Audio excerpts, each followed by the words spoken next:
Hi folks, I'm Alan Watt and this is Cutting Through the Matrix on August the 7th, 2016. Have you ever been in what they call polite society? Generally I don't mix with polite people. In fact, I don't mix with people at all, to be honest, these days. But when you're really ignorant and young, you tend to think it's a normal thing to do, where you go to these little do's where you have to get a little bit more dressed up than usual, That means you have to match your socks together. That's a problem. I often had things like that.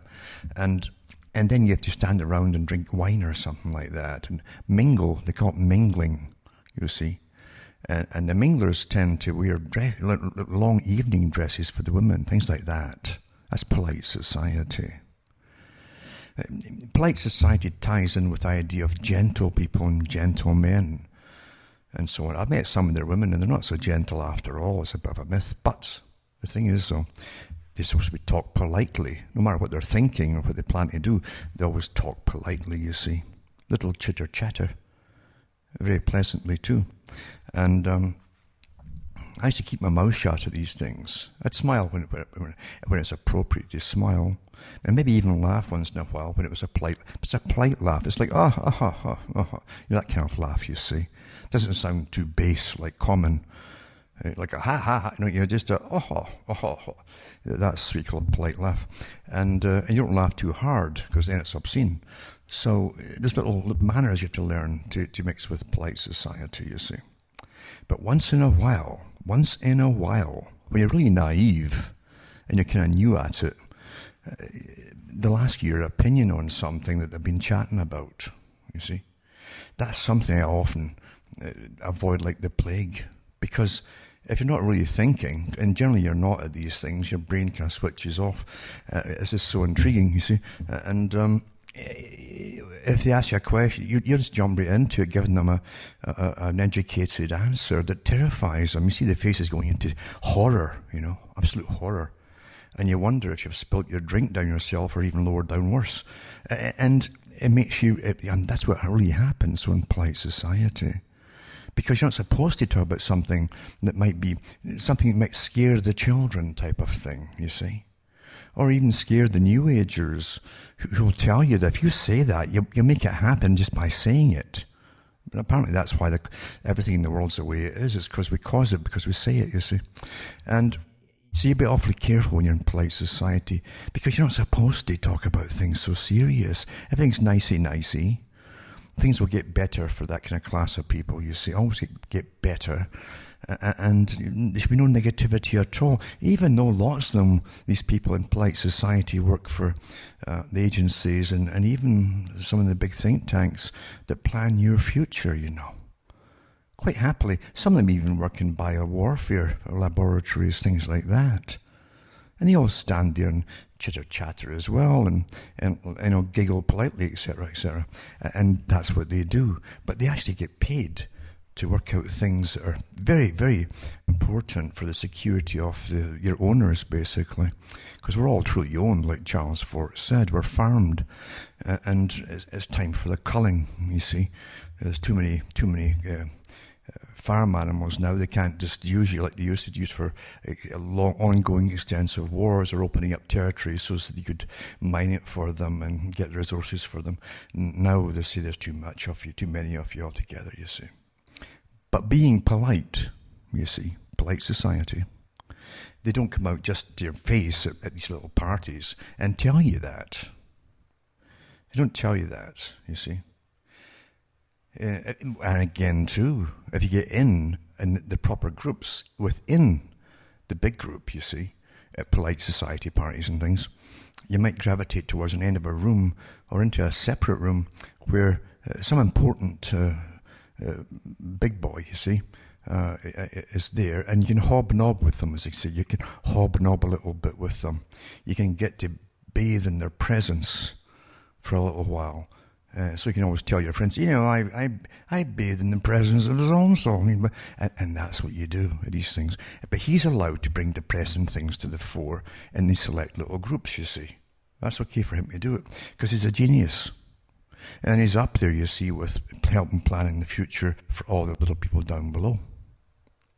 And that's how the world really works, polite society. And these same polite people, some of them are even the top of military fields, and other ones are, as I say, are the top and CEOs of corporations that make all the stuff that kill people, you see. But they use hygienic terminology when they discuss things like that. It sounds very efficient and very hygienic, and they have surgical strikes and, things like that. Now, you've got to understand, too, it's at the right kind of parties where you get local big cheeses of newspapers, not just the editors, but the people who own the chains of newspapers, things like that.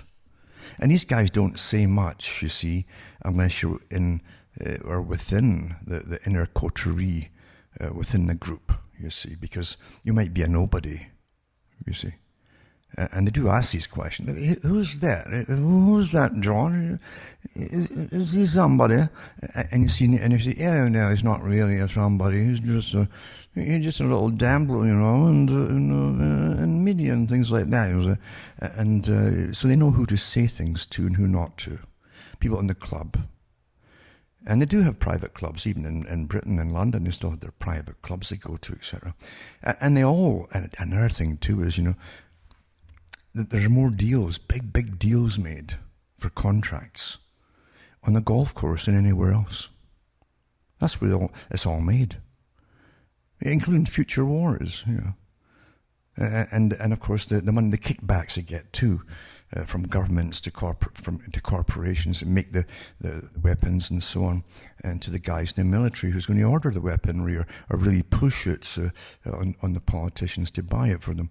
Things like that. That's where everything happens on the golf course. No kidding, right? And that's the true secret of golf courses, with their gradient basically of fees to join them. When you get into really big ones, you're pretty well made. That's where you meet anybody you need to meet to help you get even further ahead than you'd have to already be, you see, to be it in the first place.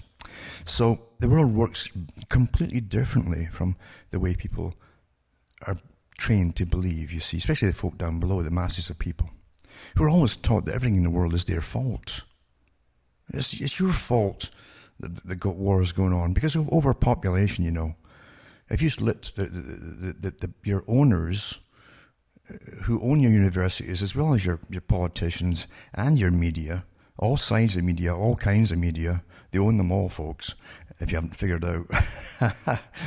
And it's amazing how they just want you to willingly give up your right to exist and determine your own future as far as possible. They can't, they've been trying and trying for you to say, okay then. You get up one morning and say, okay, that's it then. I'll give you my whole life. Do with what you want, I mean, I must admit, they have folk who are so screwed up today and on various antipsychotic drugs and things, which make them psychotic, that literally they find making decisions for themselves is an awful, scary thing. And it's an awful burden having to make your own decisions, you see. And a lot of people have been trained not to make their own decisions, and they have social workers coming and going. I've read articles over the years about that, where the children in some of these families, and generally it's not families, it's generally just single parents sort of thing, and mum's quite happy with the social workers too. They're all on first name basis with the social workers, and there's different ones come and go for different reasons, and they know the children who also call them on their first name basis. And they see them as an extension of their family. If it wasn't for the government, they just couldn't exist, you see. Because they're all their family, they're all their friends. That's how they see them. It's astonishing. Rockefeller talked about creating this system a long time ago. Charles Galton Darwin said it too. In his book, The Next Million Years, he says that the elite must remain wild men. Our survival capabilities must be left unimpeded to totally survive using every means possible. So they couldn't be drugged or damaged brains that they'd have to give to the rest of the population, because they'd be steering planet Earth, you see. And but they say the rest of the public won't need, the general public won't need that. they'll have the state making all their decisions for them. And it's happened. Have you noticed that? They walk around with these silly phones in their hands all the time, bumping into lampposts and things. Some of them even drive with them in their hands, playing games with them, and they're driving over people. And these same people, if you ask them to make a decision, they're looking at their phone for an answer on anything. Should I put this phone down? Question mark. This is how bad it is now. And you think you're free. You see, how many hours of television does the average person watch in their lifetime? They used to work it out, how many hours you slept, how many hours you worked, and then when they gave you a little bit of time off, they'd work out how much time off you had and what you did with it, and so and hobbies thing. No, it's just the phone and games and stuff and watching TV. A good chunk of their life is watching TV. Well, naturally, a long time ago, when your masters decided to give you the TV, they already had it figured out.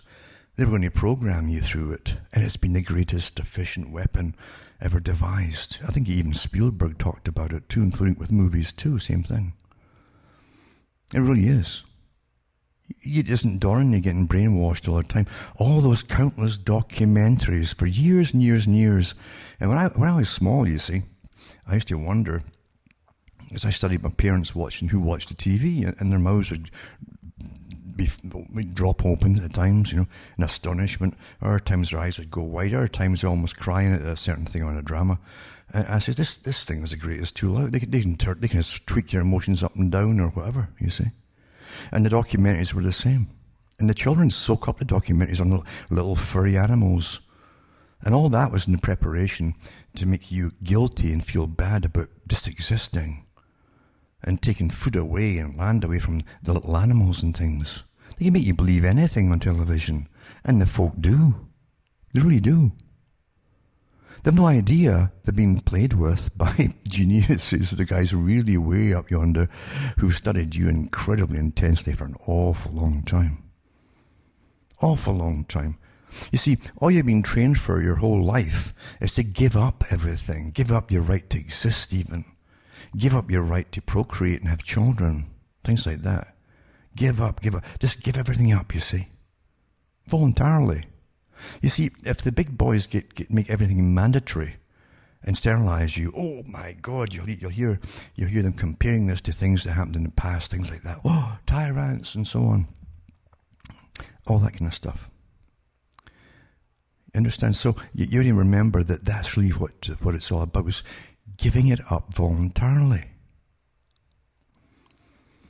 The Rockefellers talked about this often back in the 60s and the 70s, and they even had these quotes out there too. I've read them on the air many times before. Go into cuttingthroughthematrix.com, because I'm not digging everything up again to repeat the same things to another bunch of people. But yeah, Rockefeller, said I think it was Nelson that said it. Anyway, he said the people will come to his in docile obedience. You see? Very similar to the Kissinger statement too. Very similar to what he said about people would eventually welcome the United Nations if need be, if they came in to feed them in California or something and stop riots, things like that. But you will basically give up your rights and say enslave us. That's happening already. People are saying to government, stop going to wars, stop it. Stop fighting all these wars across the Middle East that was already published by one group who has continued ever since, you see, regardless of who they claim or pretend to have in power, you see. Remember I've said before, the Prime Minister or President is just someone to throw tomatoes at when you get disgusted with them. That's what they're there for. The same agenda is continuing regardless of who seems to be in power. Remember Rumsfeld, remember the article I read a few years ago? Rumsfeld congratulated Obama for continuing and even expanding the wars across the Middle East with the same bunch of countries. Yeah.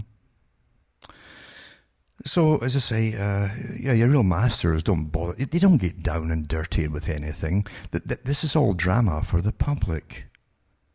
He said, she said. This is quite the drama they've given the American public this year. Mainly because they knew darn well that if it was business as usual, vote for this party, or that, people wouldn't bother voting. They're so disgusted with it. And so they give you a real down, probably with producers working the scripts and stuff and all the rest of it. He said, and then she said. So far, nothing's been said about how America's going to get out the mess they're in with the money that they owe, trillions and trillions of bucks. With all the agreements they've made and signed into law, basically, for treaties and free trade, yada, yada, yada, with China and everybody else. And all your factories being given over to China. How are you going to reverse all of this kind of stuff? Do you really believe anyone's going to reverse that? Do you really think so? You kidding yourself? I hope you're kidding yourself. Because it ain't going to happen. Which president's going to say, and this is what they should say, of course, if you want to sell products and dominate the American market by bringing in stuff from China or anywhere else, from American factories based in China, then tough cheese, get your factory back home again and get the jobs started here again. And yet it would mean all these extra investors that never existed before, well, it won't get all their profits, or massive profits, you see. You have to cut all the amount of investors that they got once again, and be quite content with a decent profit, or your products ain't going to sell. Once they moved all the factories to China, they just brought more and more people in who put more money into the companies and expect the returns every year. There's more and more and more and more of them. And the junk they're bringing back from China gets cheaper made, and doesn't last at any time at all. And the price keeps going up and up and up when they sell it over here. This is the racket. It's a complete racket. Of course it's a racket. It's going to help everybody, free trade, eh? But it's the same con, isn't it? Just vote for the right person and everything's going to change. And again, they've got all kinds of media on board with it, all paid off. Even the ones you would least suspect. Eh? But anyway, that's how things go. That's how things are. You have masters. And you're owned, basically. They own everything. Everything. The big corporations, too. A small coterie of folk own everything.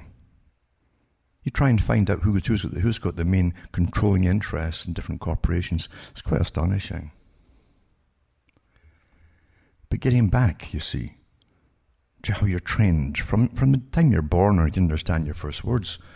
As soon as you understand a few words, even through children's stories, they're trying to brainwash you. You see, right away. Never mind school. Oh my goodness, once you're in school.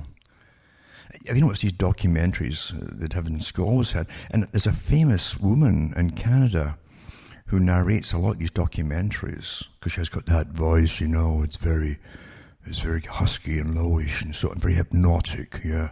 And once the music's there and they've got the furry animals on it and things, or trees falling or something like that, you get the message across and your heart starts pumping, bum, bum, bum, bum, bum, bum, like Jaws, the music, you see.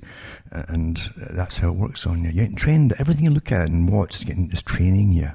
It's all training you, you see. Make you feel guilty about things, even though you've got nothing to do with it. You must always believe that somehow you do have something to do with it, simply because you exist. That's the simple thing about it all. You've got to give up your right to exist, bit by bit. Now, where am I going with this? I'm beginning to wonder. I started off with the little polite society thing and all that. And polite societies, as I said before, if you mention something that really matters to them, they can turn for their nasty glances and looks, scowls even. They're not that nice at all, or polite either, for that matter. So you got to understand, you can really burn your bridges if you say something honest there. And it doesn't matter who you're talking to, man or woman. But if it's woman, you got to tell them how beautiful they are. Oh, that's a beautiful dress, even though you haven't got a clue about dresses or anything else, you see. or how old they are. It doesn't make any difference at all. Just be polite and flatter them.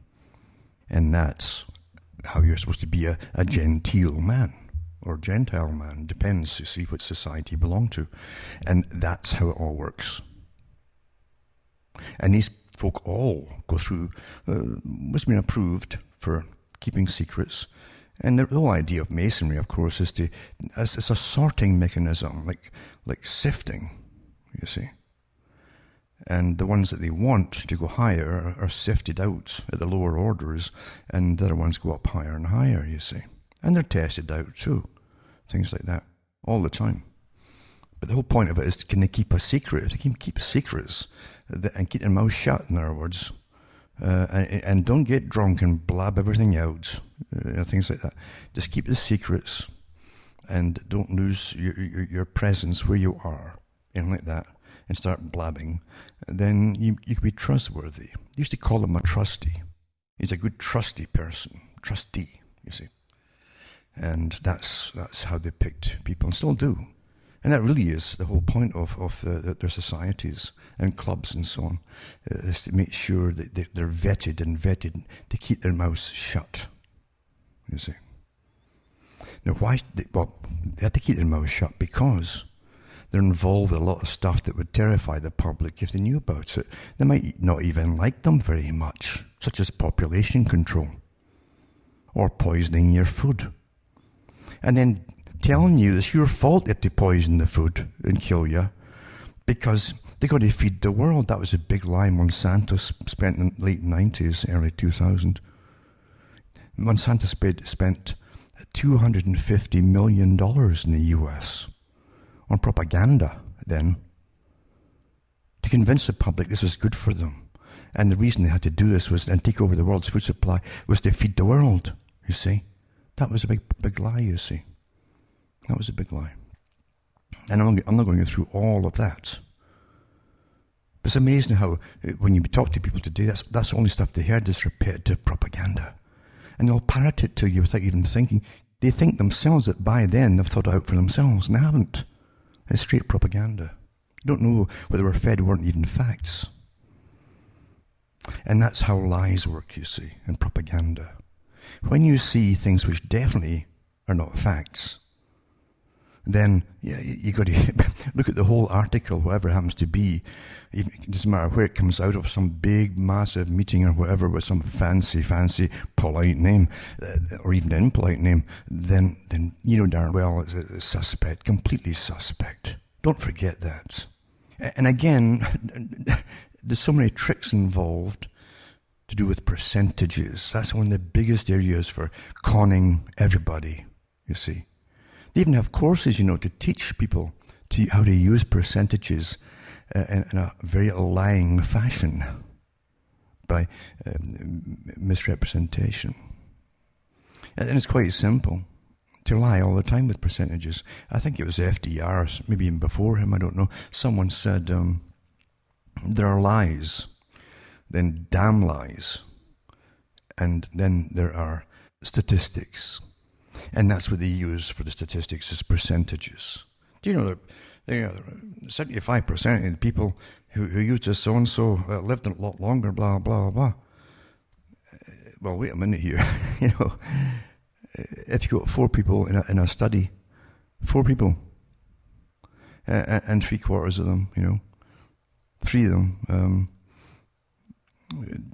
chose this to eat or whatever it happened to be, it doesn't give you much data on anything because they chose this particular thing to eat. And then how are you going to prove that you follow them down through their lives to see if they live longer or not?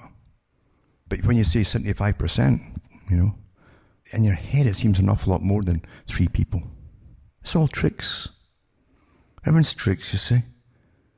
Fooling you is always to do with tricks.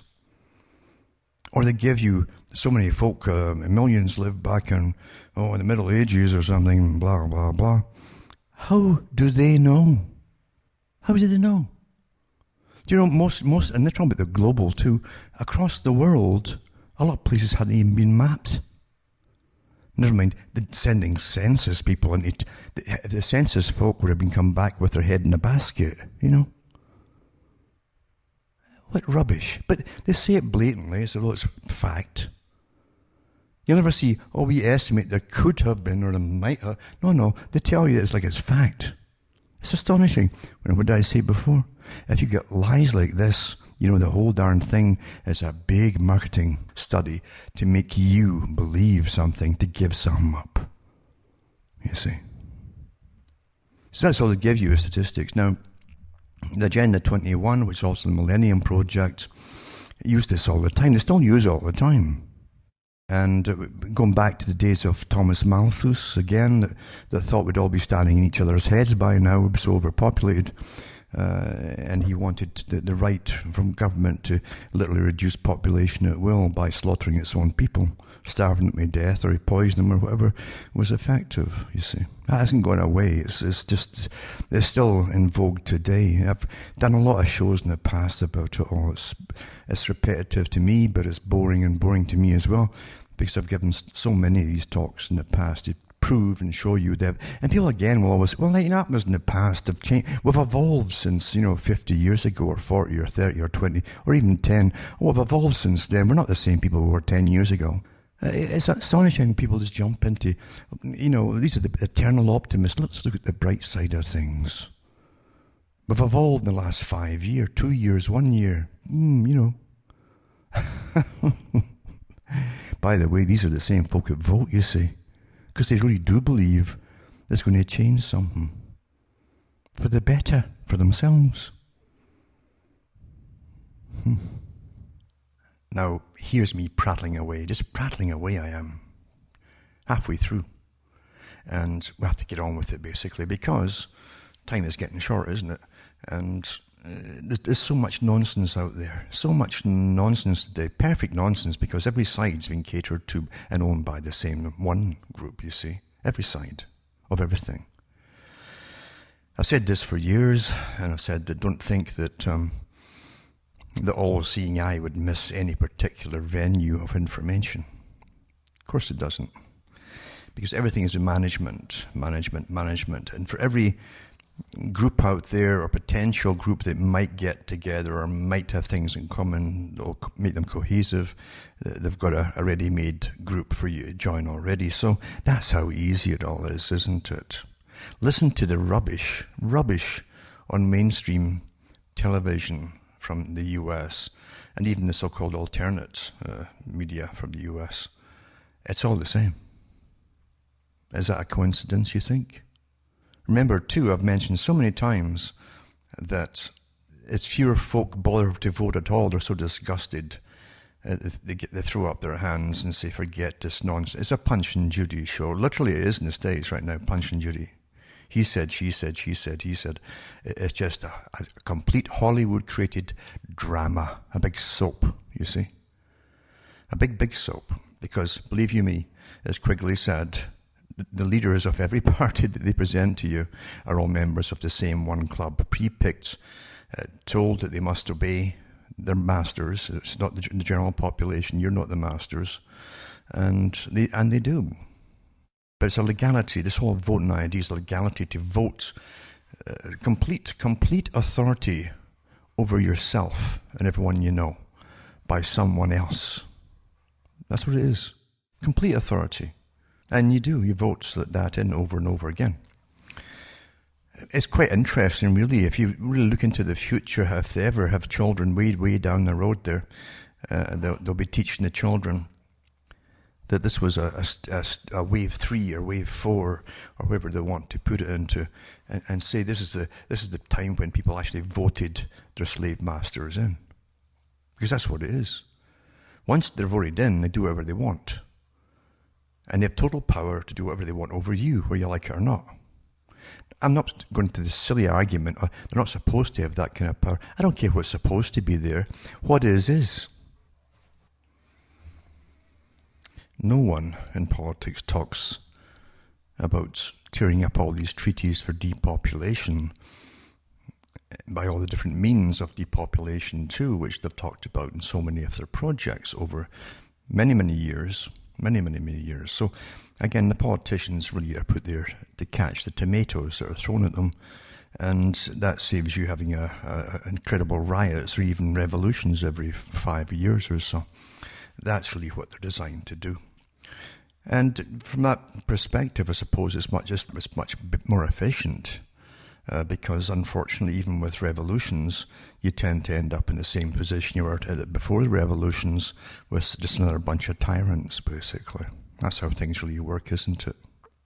Because really, we live in this world is completely materialistic.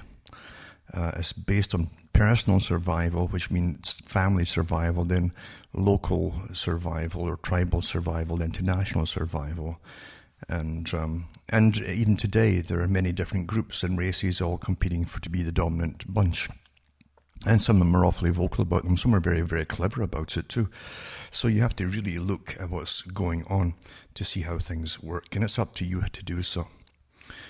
A lot of folk just choose to believe this or choose to believe that. You're going to know. And evidence is always there. If you really, really dig, you'll see. And use your eyes and ears. Ask who people happen to be that are pushing all these ideas upon you, and find out what they have in common, and so on, and why they'd have so much in common with each other, etc. It's just a simple detective story. But you're living in an age, remember, this is the century of transition, where very old plans have been introduced, and this is the age in the century where they must all be completed, basically. And they are being completed, even as we live. And we've got a lot of this century left to go through, and they're really rushing ahead with it all, of course. But again, it's much easier to try and convince you, especially to train you from birth, that everything that's happening is really your fault, and you're a participant in all the world's problems, because you're responsible for them all of them, literally all of them. The very fact you exist is your fault for that too. And therefore you must take part in the predetermined solutions that are put out by the ruling mob at the top. That's really what it's all about. Most folk want simplistic answers. They want simplistic views in the world. And they really do want to believe in the Punch and Judy show of Trump and Clinton. That's what it is. They want to believe in that. They want to believe that someone's going to come out and make it all better for them and kiss their wounds like a skinned knee in a child, and they're crying their head off, and you kiss the knee all better, and that's Disney, a Disney version. That's what they want, Disneyland. Life isn't like that at all. Now, I'm not going to lecture people on it at all whatsoever. But getting back to all the treaties and so on, we're so well underway now. I mean, you're watching the prices of everything go up and up and up. That's not to do with markets. And it's what to do with predetermined plans and strategies coming out of the big group that owns the United Nations and all of the institutions under the United Nations. And it's quite funny, actually. It's funny, literally funny, in a sense, sardonically so. It's funny to watch these things being introduced as they starve people to death, for instance, and blame you for it all. And meanwhile, their own military arm, which is NATO, well, that's the military arm of the United Nations, has been blasting across the Middle East and in parts of Africa and different places for so long now. You throw up your hands each time there's another war. And by the way, it doesn't matter who you vote for in the States, especially. Both of the so-called candidates have pledged allegiance to the same bunch at the top, but to continue the same darn wars across the Middle East and elsewhere too. There's no when you see a continuation of the same policy between houses, that's changes of Congress or parties, then you know you're under tyranny. That's what Jefferson said. The folk can't even see it happening in their own lifetime over and over again. So anyway, it gets awfully boring, doesn't it? Just when you know what's going to happen, it gets awfully boring. Truly, it gets boring. You're living through a script. I've said it so many times. But here's something I've read before, and I've put it up on the website and so on. But it's important to get back to reality here, and get into the Millennium Project. you get into the Agenda 21 and 2030 and every other, 15 years later, it's another one. It's all the same for this century. So as you all still call them for the 21st century, Agenda 21. It's the same one. Don't get confused. And they put all their own plans out there for you to go along with. They have their own training resources for children who'll grow up being leaders within and departments inside United Nations or NGO-affiliated groups that are all working for the same thing. They train them. It tells you on their websites how they train them and so on. There's nothing hidden. It's the open conspiracy, as H.G. Wells said.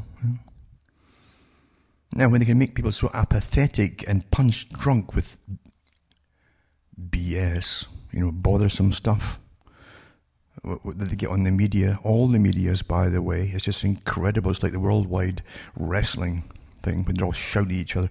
That's all it is, folks. And you're all suckers when you're following the people who are showing all this stuff to you. I'm telling you. Anyway, here's the population division of the United Nations. And I'll put these links up tonight again. It predicts a global population of approximately 9 billion people in 2050.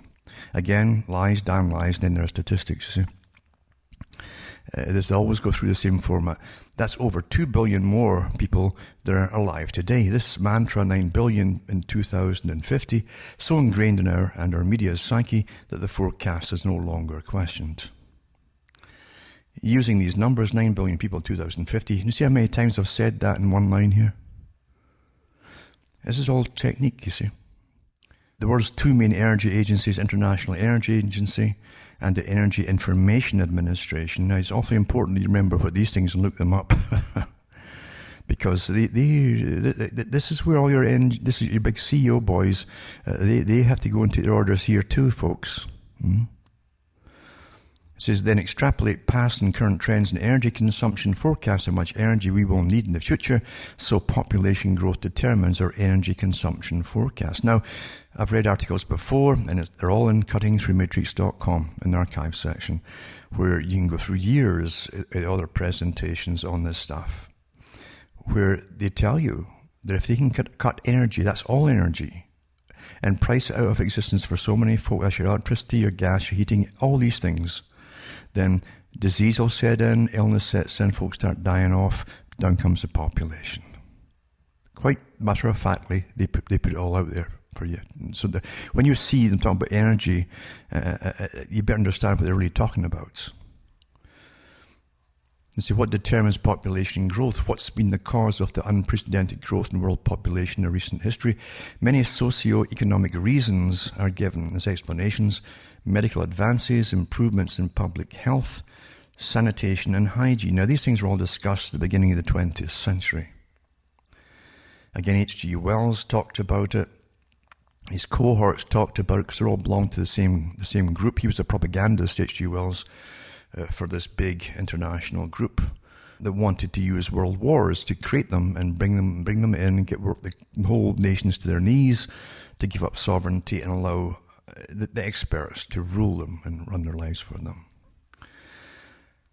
And so if you go way past, as I said before, all of his fictional works and look at his non-fictional works, he's very open about their big agenda. The people were just too stupid to manage themselves. They needed to be managed by experts, and it would be made to be so, you see. And he says, what happens if you help the people at the bottom, the poor folks? Well, they breed, he says. They breed like a disgusting disease or something. And again, H.G. Wells was in touch with many other people of his era, all in the same think tanks and so on. And Bertrand Russell and many others there. It's amazing too, even my bio has been stolen by other talk shows. But anyway, they talked about the same kind of thing, that they'd have to bring in diseases to reduce populations. And so they had this schizoid attitude of, yeah, we can help to make their hygiene better.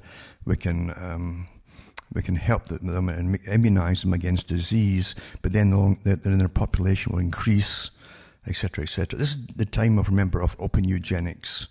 and discussions on eugenics, on superior and inferior, etc., and even the sharing and distribution of the workforce from upper, medium, and lower, etc., for different tasks, etc. This is all openly discussed. They even put it into some of their movies.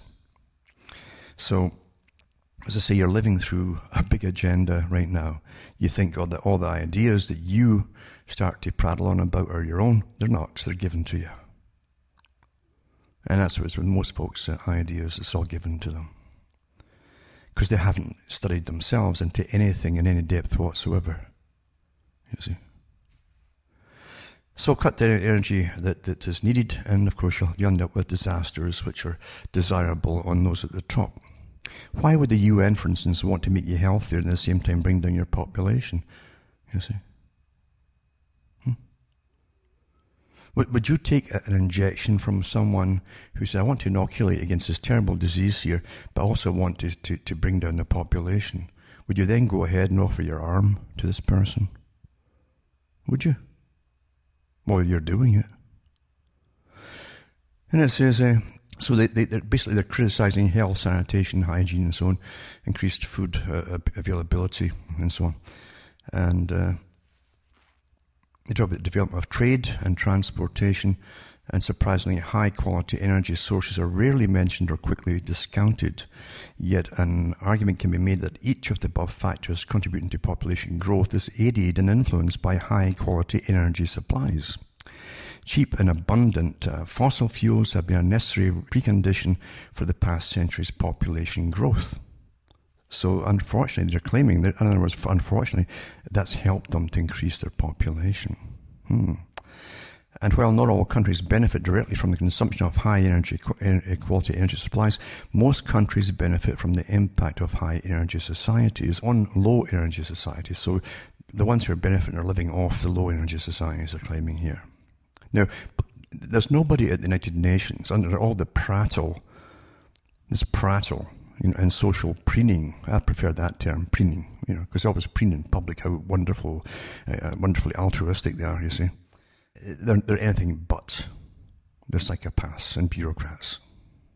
This is what if energy consumption, more precisely energy resource availability, somehow determines population growth. Perhaps energy resources determine the Earth's carrying capacity, or how many people the Earth can support. Perhaps different energy resources have different effects on population growth. If we hypothesize that the Earth's population is ultimately undermined by availability of energy resources, and if some of those energy resources are near their peak rates of production, then that may affect rates of population growth. Why do you think they're when you cut out all the carbon and fuels and so on for heating yourself in the winter time and all the rest, and in drive as well, eh? Scarcity of supplies. You can't drive and supplies can't move, then scarcity of supplies, eh? Yep. Anyway, so it says, therefore the number of people in 2050 may be very different from widespread United Nations forecasts. Growing populations consume more energy. Availability of energy allows populations to grow. Energy consumption exerts demands on energy resources, making them scarcer. They become harder to extract. No, they don't. Each time they give you something to be utterly fearful about, they always find new sources of it. And this goes on. It's a long article, carrying capacity and logistic growth. This is the stuff that they brainwash their own bureaucrats with, you see. And believe you me, the UN's always growing. It's the biggest cancer on the planet. And the philosophy they push is the biggest cancer on the planet too. Yeah. Because as it grows, it kills. And its plan ultimately is to kill an awful lot of people. And sterilize them and so on. Mind you, they even have think tanks to talk about how to kill you off quietly. Not all at once, like some big catastrophe. That would be terrible. Never mind the mess and the disease that might come from all these bodies lying around. No, it's much better to step up cancer rates. How do you get cancer into development? Well, you alter the genetic structure by exposure to many things. All kinds of radiations. You know that Wi-Fi is a radiation? Did you know that? Microwaves are radiation. Yeah. And then you got all the chemical ones too, from your pesticides and things too. Never mind all the stuff they're spraying on you daily from the skies. By mandate, international policy for international security. Yeah. All that stuff and long-term exposure, or even short-term with certain chemicals, changes the cells genetically, resulting in what? Death. And of course, we teach them in universities. We have to spray the skies to cut out all the sun's heat. The heat that the sun. Mind you, for years they said the sun didn't have anything to do with global warming. It was all you that was causing the heat on the planet. So again, you have a schizoid answer thing. When you get a schizoid answer, you know it's BS. You see, bothersome stuff. So you've got to understand that everything's there to con you, to trick you, and to get you to comply and go along with your own extinction. That's what it's about. That's what all it's about. It's very clever, though. Because there's never been so many neuroscientists and psychologists and behaviorists all working together, you see, interdisciplinary, working on your brain, how to make you comply without you even know you're being worked on. In fact, you might even enjoy it if it's done for entertainment. Now, in these articles, they show you lots of graphs. They're famous for their Malthusian-type graphs, you see. It's awfully impressive. And remember, all these graphs are based on theories. And when it comes to environmentalism, which is all a front for the big masters to rule you completely and totally, you see, that's what it's about. That's what all it's about, really. It's warfare. Give up quietly because you'll actually believe in it all, and be conquered because you believe in it all. But they want total control, and they're going to impress you with all these wonderful graphs and things, with all their theories. And their theories change like the wind. All the time. They're always changing to suit the present presentation, you see. So it can completely contradict the previous theory and theories, plural, but never mention that part of it. They never mention that. Never ever. So they go on about, again, shifts in societies accompany shifts in energy resources, and they show you little graphs to show you what they mean by that, which of course is what they mean by that. You can make your own ones up if you want. And an energy model of population growth. Then they go roughly 10,000 years ago. It's great to talk about 10,000 because no one knows. No one knows, eh? It says increasing population pressure on wild food resources led to a shift from food gathering, hunter-gatherers, to food production, agriculturalists, in several parts of the world. This led to demand-induced technologies and demand-induced searches for higher quality energy sources such as water power and flow irrigation, animal draft power, iron tools, and fire for land clearing and for improvement of hunting and pastoralism. And they get that from Boserup's writings, 1981. Someone else who makes their money on imagination of the past. And it says population pressure, and they talk to you too, mind you, like and because they really believe at the top, with all their incredible pomposity, that your foreheads are all sticking out way longer than your noses are, with these simplistic terms that they give you and so on, and stupid simplistic stories. As if they know what they're talking about. They don't know what happened 10,000 years ago. It's all, well, I guess they did this, and I guess they did that, and I suppose they did. Let's just make up your own guesswork. Anyway, it says, population pressures in many parts of Europe in the 17th and 18th centuries led to serious shortages of wood, which in turn led to many of the technological innovations that fueled the Industrial Revolution. And coal's replacement of wood as the most important source of energy in Western Europe is a classic example of demand-induced innovation, promoted by population pressures on forested land in Western and Central Europe. Again, Boserup again, who makes his living on this stuff.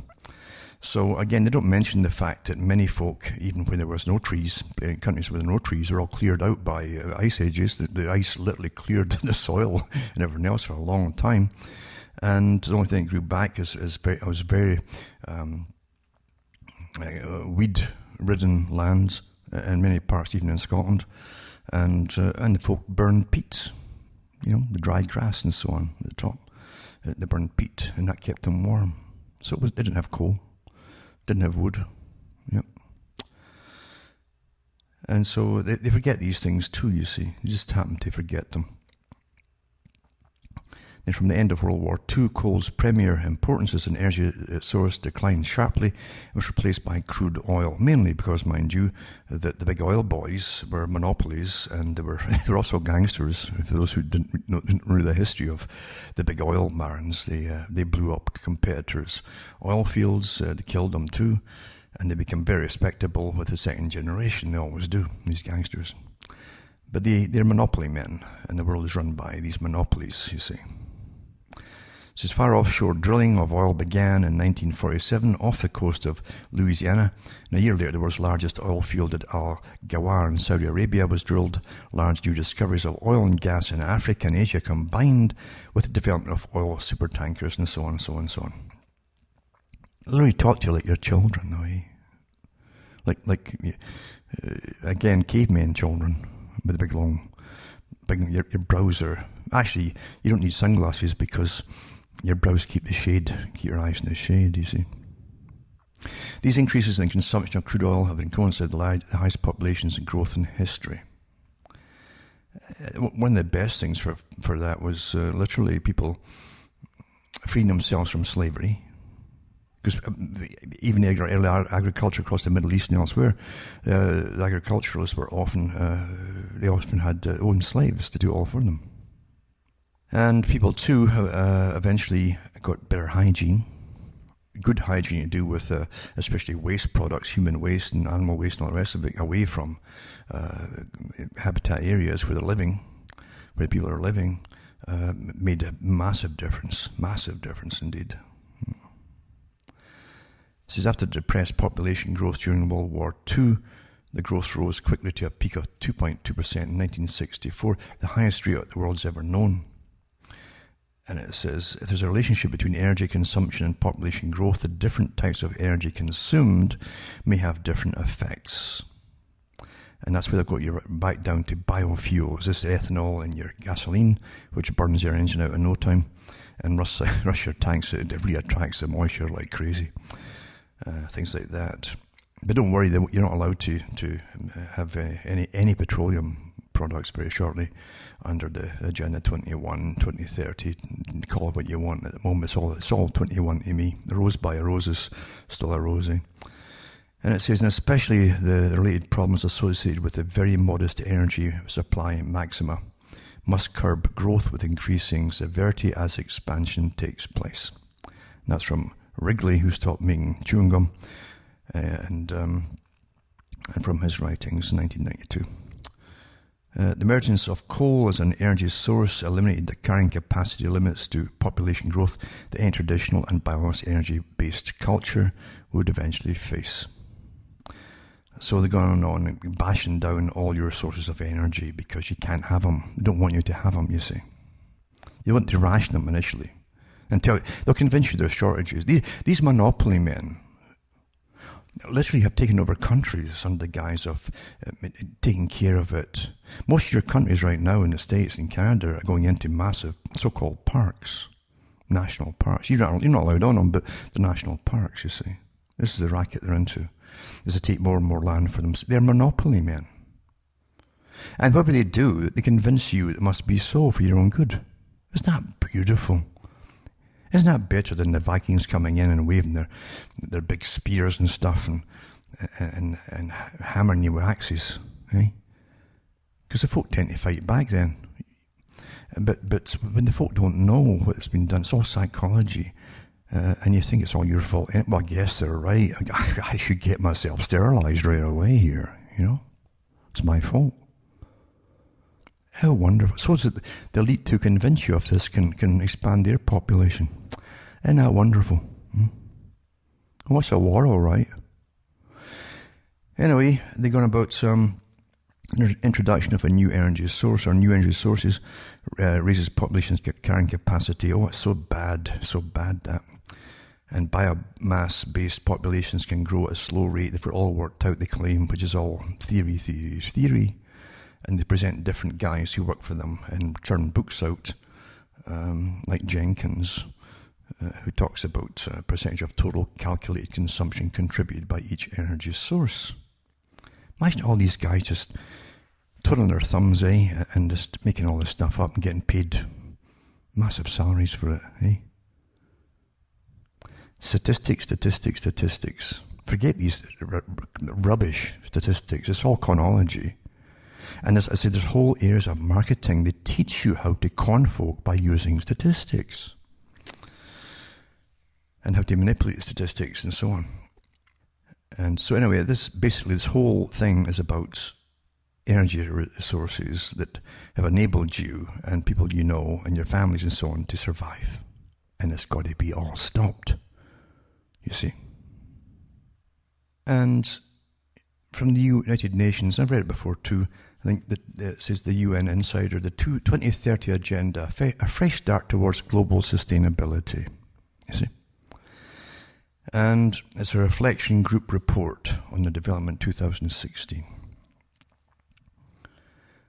This is a 2030 Agenda for Sustainable Development adopted unanimously at the United Nations by world heads of state and governments in September 2015 is highly ambitious. If taken seriously, has the potential to change the prevailing development paradigm by re-emphasizing the multidimensional and interrelated nature of sustainable development and its universal applicability.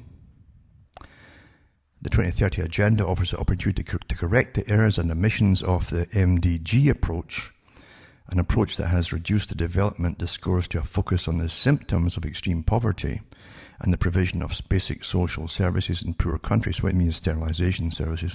While, without doubt, these issues are very important, the MDG approach failed to address adequately the structural flaws of the global economic and financial systems, the imperative of ecological sustainability, and the responsibilities of the global north. Now, what they mean by the financial systems and so on, and the flaws, is the fact that you still got too much money in your pocket.